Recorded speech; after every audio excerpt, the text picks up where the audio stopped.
കൂട്ടത്തിൽ ഉണ്ടായിരുന്നത് അദ്ദേഹമായിരുന്നു എന്നതുകൊണ്ടാണ്.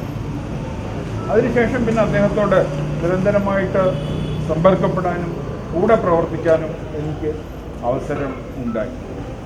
അദ്ദേഹം പ്രസിഡൻ്റായിരുന്ന സമയത്ത് ഞാൻ അദ്ദേഹത്തോടൊപ്പം ജനറൽ സെക്രട്ടറി ആയിട്ട്, DKS സെക്രട്ടറി ആയിട്ടും ജനറൽ സെക്രട്ടറി ആയിട്ട് ഒരു വർഷം പ്രവർത്തിക്കാൻ എനിക്ക് അവസരം കിട്ടി.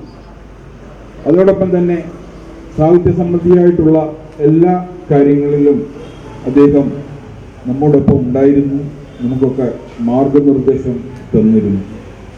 ആവശ്യമായിട്ടുള്ള ഘട്ടങ്ങളിൽ അദ്ദേഹം അദ്ദേഹത്തിൻ്റെതായിട്ടുള്ള അഭിപ്രായം പ്രകടിപ്പിക്കുകയും ചിലപ്പോഴൊക്കെ നീരസം പ്രകടിപ്പിക്കുകയും ചെയ്തിട്ടുണ്ട്.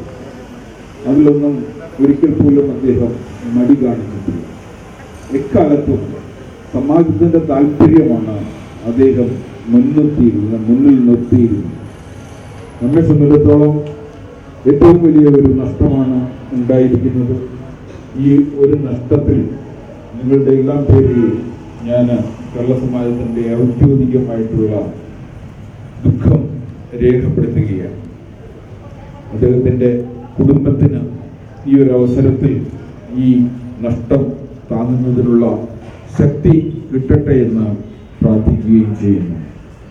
നമ്മുടെ പരിപാടികൾ തീർച്ചയായിട്ടും മുന്നോട്ട് കൊണ്ടുപോകേണ്ടതായിട്ടുള്ള ഒരു പരിസ്ഥിതിയാണ്. ഇത്തരം ഒരു അവസരത്തിൽ നമുക്കതൊന്ന് മാറ്റിവെക്കുന്നതിനുള്ള ഒരു സാഹചര്യം ഇല്ല എന്ന് നമുക്കൊക്കെ അറിയാം. അതുകൊണ്ട് തന്നെ ഈ പ്രയാസം കടിച്ചമർത്തിക്കൊണ്ട് തന്നെ നമുക്ക് മുന്നോട്ട് പോകേണ്ടതായിട്ടുണ്ട്. അദ്ദേഹത്തിൻ്റെ സ്മരണയ്ക്ക് മുമ്പിൽ ഒരിക്കൽ കൂടി ഞാൻ ആദരാഞ്ജലികൾ അർപ്പിക്കുകയാണ്.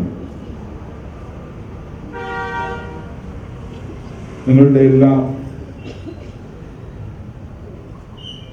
മനോവിഷമവും ദുഃഖവും ഈ ഒരു അവസരത്തിൽ മനസ്സിലാക്കാൻ കഴിയും. നമുക്ക് മുന്നോട്ട് പോയേ കഴിയുകയുള്ളൂ. അതുകൊണ്ട് തന്നെ എല്ലാവരുടെയും സഹകരണം ഉണ്ടാകണമെന്ന് ഞാൻ ഒരിക്കൽ കൂടി അഭ്യർത്ഥിക്കുകയും ചെയ്യുന്നു. ജനറൽ സെക്രട്ടറി സംസാരിക്കുന്ന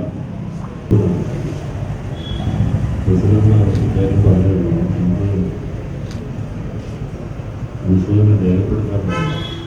കാരണം അദ്ദേഹം സൂചിപ്പിച്ചതുപോലെ ഏത് പ്രയാസവും ഏത് പ്രതിസന്ധിയും ഏത് ദുഃഖത്തിനിടയിലും സംഘടനയും ജീവിതവും മുന്നോട്ട് പോകുന്ന എന്നതല്ലാതെ മറ്റൊന്നുമില്ല. എംഎസും ആയിട്ടുള്ള സൗഹൃദം എന്ന് പറയുന്നത് ദീർഘകാലത്തല്ല. അദ്ദേഹം സമാജത്തിൻ്റെ സാഹിത്യ ലോകത്തിൻ്റെ പ്രതീകമാണ്. ബാംഗ്ലൂരിൽ മുഴുവൻ സാംസ്കാരിക ലോകത്ത് ഈ എഴുത്തിൻ്റെ അദ്ദേഹത്തിൻ്റെ ആ കഴിവുമുണ്ട്. എഴുത്തിൻ്റെ അദ്ദേഹത്തിൻ്റെ സംഭാവനകളുമുണ്ട്. സാംസ്കാരിക രംഗത്തുള്ള അദ്ദേഹത്തിൻ്റെ ശക്തമായ ഇടപെടലുകൾ കൊണ്ട് ബാംഗ്ലൂരിലെ ഈ രംഗത്തുള്ള എല്ലാ മലയാളികൾക്കും അദ്ദേഹം സുപരിചിതനാണ്.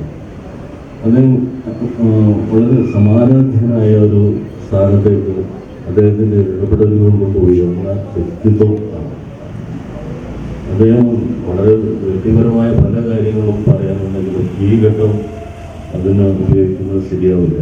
ഏറ്റവും ഒടുവിലായി ഓണസന്ധ്യയുടെ അവസാന ദിവസം, ഉത്രാട ദിവസം, അദ്ദേഹം എനിക്കൊരു ഓണക്കോടി കൊടുത്തയച്ചു. ഞാനത് പ്രസിഡന്റിനോട് പറയുന്നുണ്ടായി.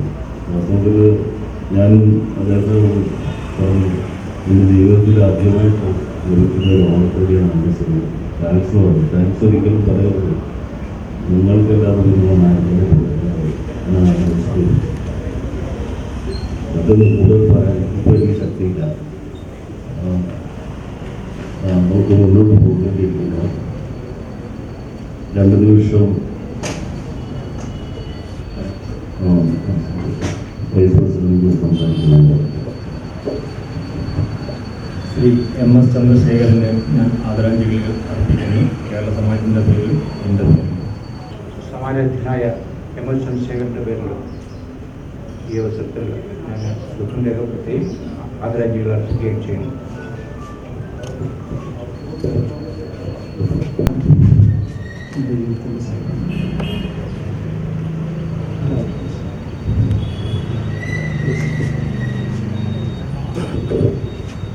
ജിഡി സിംഗിൻ്റെ പേരിൽ ആദരാഞ്ജലി അർപ്പിക്കുന്നു.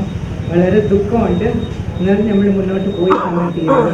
അതുകൊണ്ട് നമുക്ക് ദൈവത്തോട് പ്രാർത്ഥിക്കാം എല്ലാത്തിനും.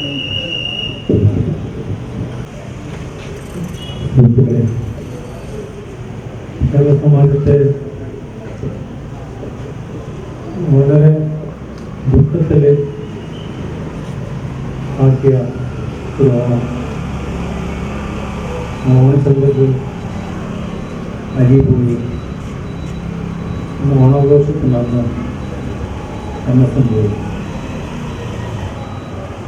പക്ഷെ നമുക്ക് മുന്നോട്ട് കൊണ്ടുപോകണം, നമ്മുടെ പരിപാടികൾ മുന്നോട്ട് കൊണ്ടുപോകണം. പക്ഷെ വളരെ പ്രയാസമുണ്ട് ഈ ദുഃഖത്തിനിടയ്ക്ക് വെച്ച് നമ്മളൊരു ആഘോഷം മുന്നോട്ട് കൊണ്ടുപോകുക എന്ന് പറയുന്നത് വളരെ പ്രയാസമാണ്. പക്ഷെ നമുക്ക് വേറെ നിവൃത്തിയില്ല. പ്രസിഡന്റ് ഇന്നലെ പറഞ്ഞു, ദുഃഖത്തിലായിട്ട് ഒരു ഓണമാണ് ഞാൻ കിട്ടിയത്. വയനാട്ടിലെ പ്രശ്നങ്ങൾ അത് അജി മരിച്ചതും അവിടെ വെച്ച് അവസാനിച്ചില്ല, പിന്നെ എംഎസ്എം പോയി.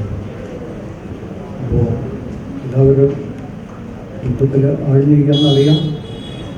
എൻ്റെ പേരിലും കേരള സമാജത്തിൻ്റെ പേരിലും ആദരാഞ്ജലികൾ അർപ്പിക്കുന്നു. എനിക്ക് വളരെ വർഷങ്ങളായിട്ട് എംഎസിനറിയാം. എംഎസിന് ഒരു മകനുള്ളൂ. ആ മകൻ എൻ്റെ വൈഫ് പ്രസിഡൻ്റായിരുന്നു. അപ്പോൾ അന്ന് മുതൽ വളരെ അടുത്തറിയാം. ദുഃഖമുണ്ട്.